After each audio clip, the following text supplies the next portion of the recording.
Hello, beautiful moms and entrepreneurs. My name is Charisse Walker, and I'm your host of the Unbreakable Mompreneurs podcast.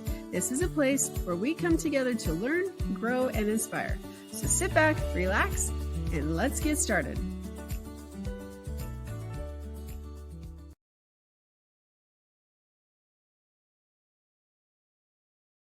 Hello, Unbreakable Mompreneurs.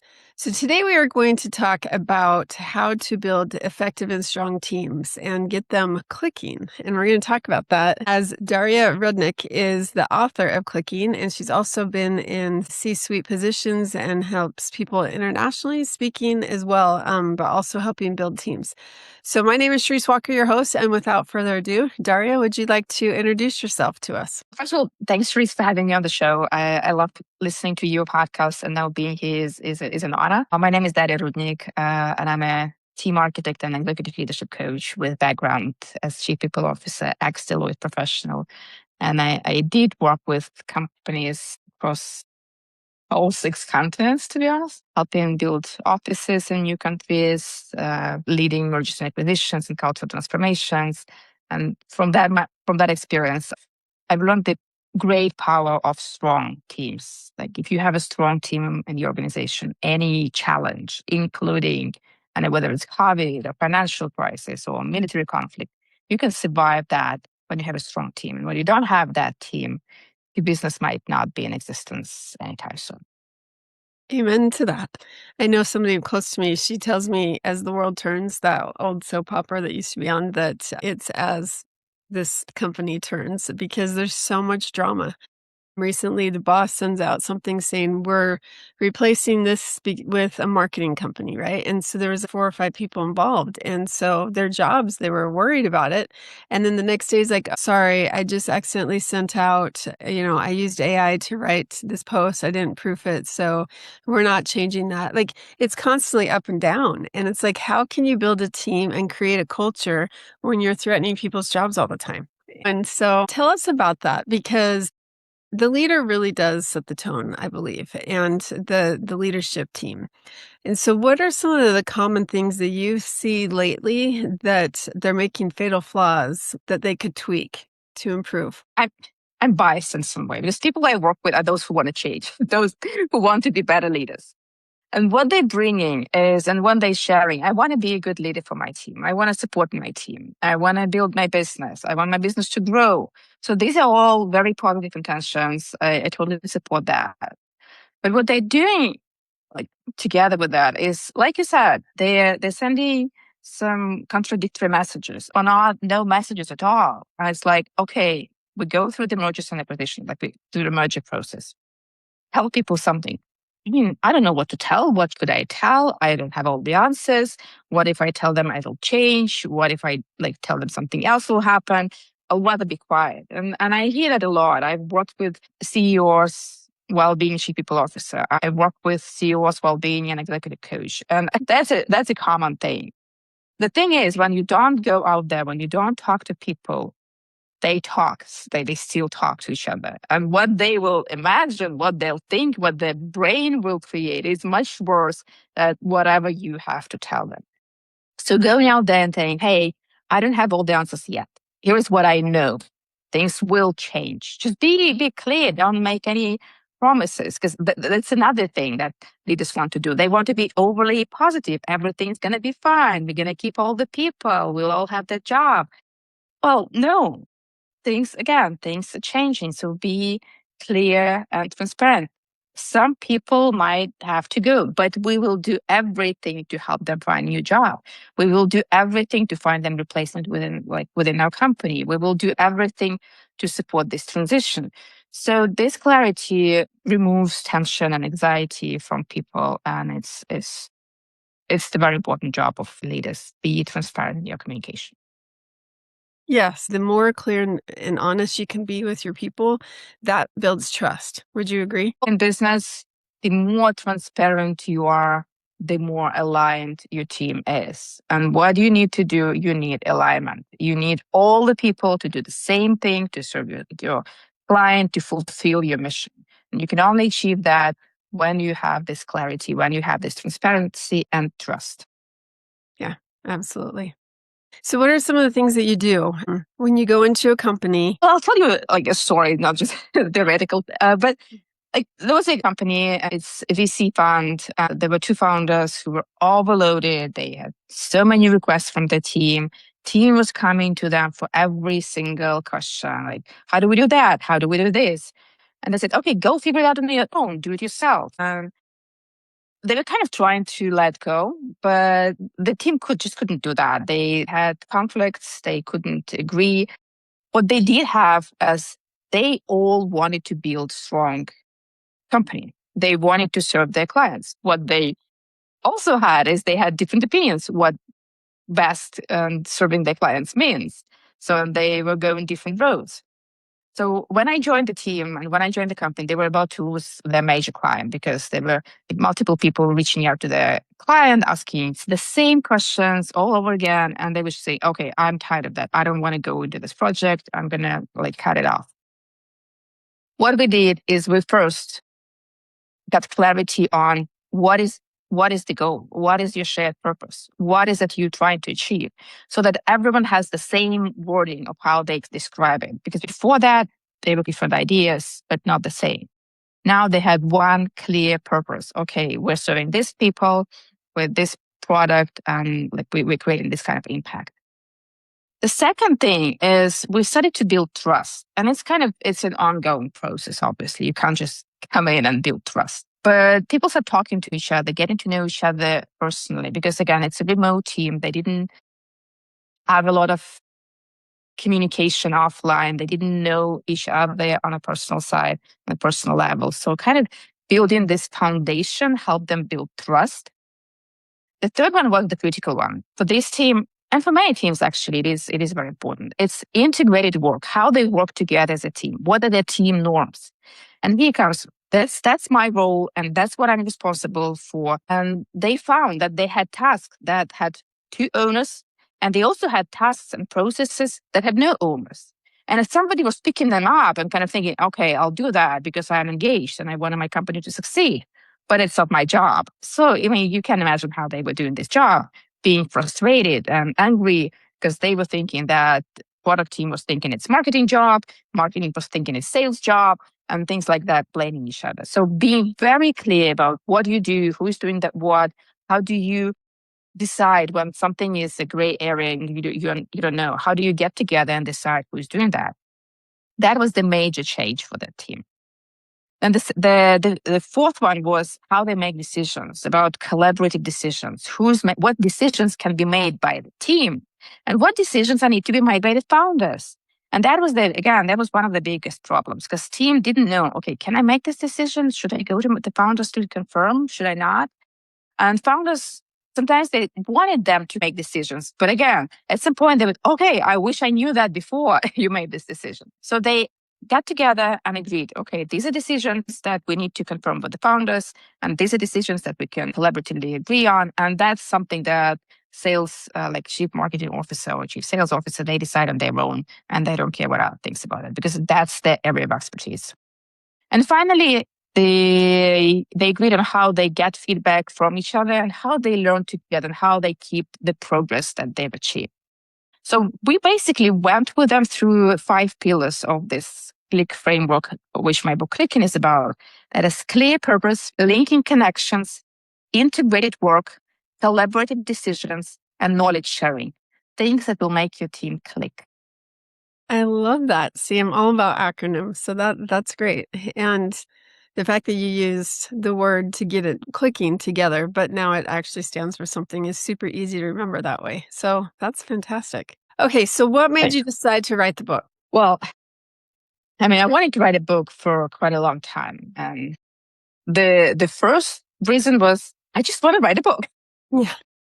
I just want to be an author. I just want to hold something in my hands. That was number one. And that didn't make me an author. I started writing my book in 2022, didn't finish it. Then I started writing in 24, I didn't finish it. Only when I had clear idea, what is it I'm writing about? Who is it I'm writing for? Like, who is my audience? What do they need? When I had that, I knew the steps. I knew exactly what to write. In 2020, okay. some days. But okay, I started writing the book, and then 9 months later, I finished it. So it took me about 5 years from the idea I want to write a book about clicking, about how teams click, to actually publishing it. So last August, it was published. Congratulations, because that does take a long time. Speaking Yes. of offer. Yeah.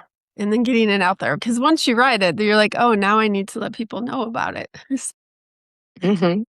It's good. All right. And so getting back to like you used to be in the C-suite and you were the only woman and female in the room. So what made you decide to quit that in the industry or the business and go out on your own? Was very ambitious in my career. And I became chief people officer pretty quickly. It was a telecom company. And I was the only woman in the C-suite.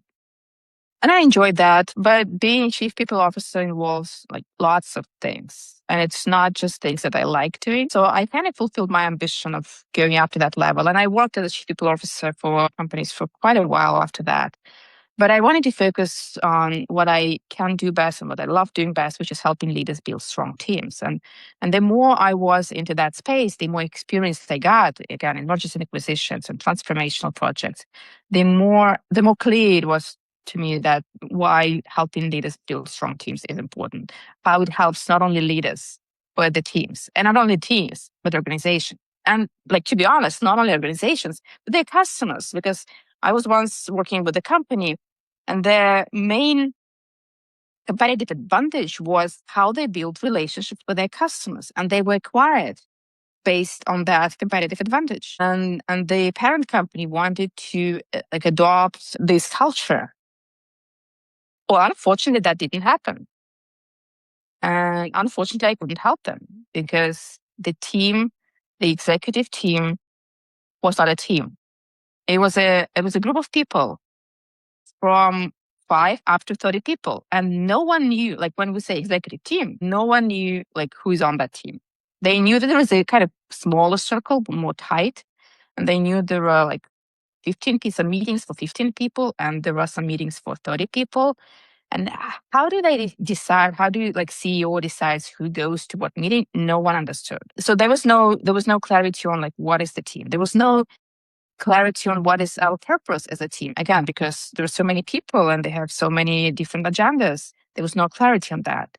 There were a lot of back and forth, and leader, like the CEO, was trying to be involved in everything and make all the decisions and didn't want to let go. And kind of the toxic team members were, well, I know they're toxic, but I know them well. I know their bad sides. So I can live with that. I can manage them. That's not going to happen. Unfortunately, this team was absorbed. I mean, the team was let go, the executive team was let go, but the company was absorbed into the parent company. And this transition to customers, I mean, to this culture didn't survive the way it used to be. So yeah, there were some sad stories of unsuccessful. When you don't have a strong team, I mean, you probably disappear. Yeah. No, that's true. Run into the ground is what I say.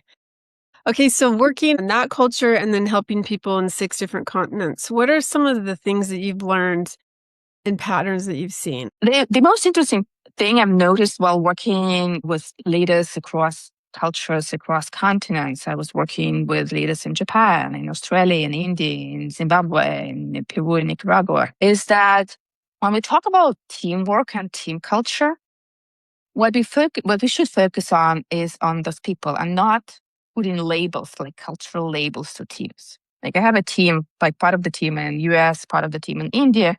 Okay, like the India, they should have certain type of culture, and Americans should have another type of culture.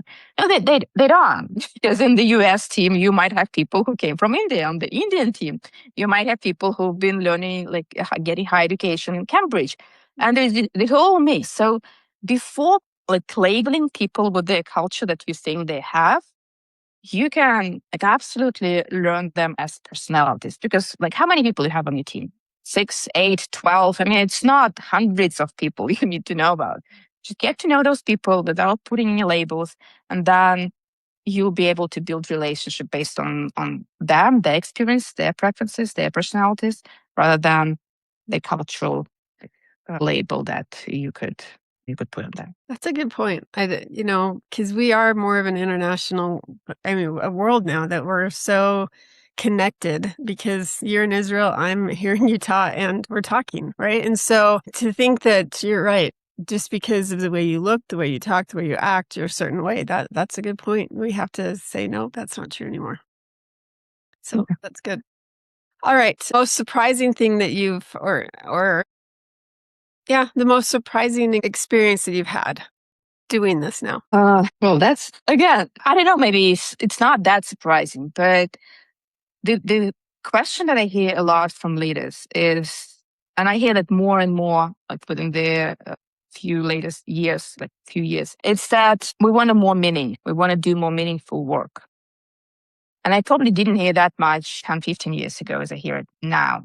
Because people are looking for meaning in what they do. They're searching for meaning. They don't want to play politics. Some people say, I could go to VP level, but do I want to? I mean, what would I have to do? Would I have to sacrifice my values for the political gains? Or if I do go that road, how can I sustain myself? How can I still be the person I am without compromising what I believe in, what my values, my core strength and things like that. So people really need meaningful work, not just work. That's true, because I know a lot of people that they could become a manager, but they don't want to because they don't want the headache and they don't want to have to play the politics game. So no, that's a good point.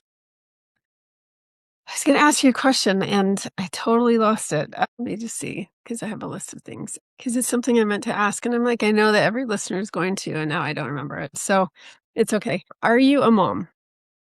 Yes, I have 2 daughters. Okay, so we'll ask. One is almost a teenager. All right. So as a mompreneur, now that you have transitioned, how long ago did you leave the actual corporate job? Well, my entrepreneurial journey started during my maternity leave.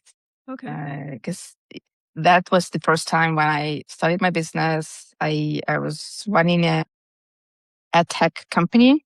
It was basically helping parents teach the young kids language, the babies, like I don't know, age 0 to 5. Because I was teaching my kids English, and I like doing things together with other people. So I kind of got together in a community where we learn together how we can teach our babies English so that they grow up bilingual from day one. I did that because I felt that on maternity leave, I didn't want to.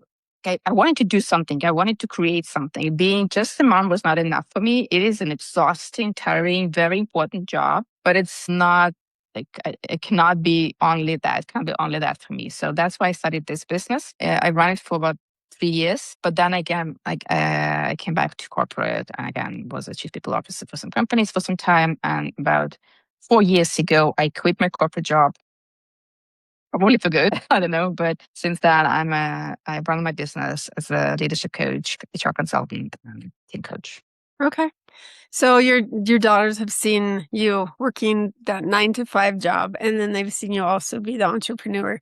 So how do you juggle it? And knowing now what you know, would you do anything differently? I mean, probably not. Probably not. Because I like that they see me working. I like that they know that I'm working and doing something that's important for other people. They ask me what I do. And now it's easier for me to explain what I do than when I was in the HR. Yeah. So what do you do? Okay, I'm a manager. Okay, that's fine. Yep. We understand. So yeah, and they're big now, so they kind of give me this flexibility of helping them when they need, and working when I need. It is definitely very hard when they're little ones. So now I'm pretty satisfied with how things went. Oh, that's good. So do you have like a set schedule and you're like, here's my work hours, or are you a little more flexible? Get it? Well, because I know I've interviewed some people and they're like, I'm done at 3 o'clock. And I'm like, I am impressed that you do that. But other people, No. me, it was 8 o'clock last night. And I'm like, I need to go. I mean, we were all home, get there on spring break, but it's like, I got to be done. I could keep going, but I got to be done. Yeah, well, there are two things. Like the things that like when you need to like stop working because the work never done. But for me, I value flexibility. So when people say, for example, hey, we offer some like employees 4 days work week, I say, I mean, I don't need 4 days work week. I need 6 days work week, but so that I can play around. Yeah. I start my work day at 8 a.m. I finish it at 8 or 9 p.m. And I can go to gym in between. I can take my daughter to her dance class. I can take them to the dentist. I can go to I mean, I'm very flexible with my schedule. So I plan the most important jobs that I need to do. I plan meetings. I have everything on my calendar. I have on my calendar, I have family events on my calendar, doctors, like anything, taking care of myself, my personal massage, my personal gym, everything is on my calendar and I can move things around. But I really love this flexibility. I agree. No, that's true. Very true. So do you still go and coach people in different continents or do you stay where you're at? I work remote. I like 99% of my work is remote. So I coach leaders and I coach teams, and especially remote teams online, because, well, luckily we have lots of great tools that help us work together, collaborate, understand each other better online. And how do you get your clients? It's mostly referrals, people who know me, who recommend me, some partners. I like building collaborations with other coaches or people in other areas that we can actually support each other in growth. Some people are focused on sales training. I don't do sales training, but they also need leadership coaching. So we can come in together and help on both of those areas. So collaborations, referrals, partnerships. I love that. And that's true. That's pretty much the backbone of any business. You can go spend money on advertising, but the referrals, it's much stronger and much quicker. So that's great. All right. So if somebody, like one of our listeners, wanted to find you thinking, okay, you know what? I do need help clicking my team together, or as I'm getting started, I want to start off correctly. How would they get a hold of you? Well, you can go to my website, dariarudnick.com. I'm very open to connections on LinkedIn. Reach out, send me a message. Let's have a chat. My book is available on Amazon and everywhere books are sold. Well, thank you so much for being on. Thank you. Thanks for having me. Yes. And Unbreakable Moms, making sure that your team is running smoothly. I cannot tell you how easily your life could be if you make sure that you build it correctly. And so having somebody coach you to get it back on track or to get started is something that I highly recommend. So contact Daria if you have any questions, and otherwise go out and make it a great day. Beautiful moms, remember, you are unbreakable. Keep illuminating the world with your strength, pursuing your dreams, and reveling in the splendor of motherhood. This is Charisse Walker, bidding you farewell for now. Stay tuned for more empowering conversations on the next episode of the Unbreakable Mompreneurs podcast. Until then, keep shining bright. Signing off with love, Charisse Walker.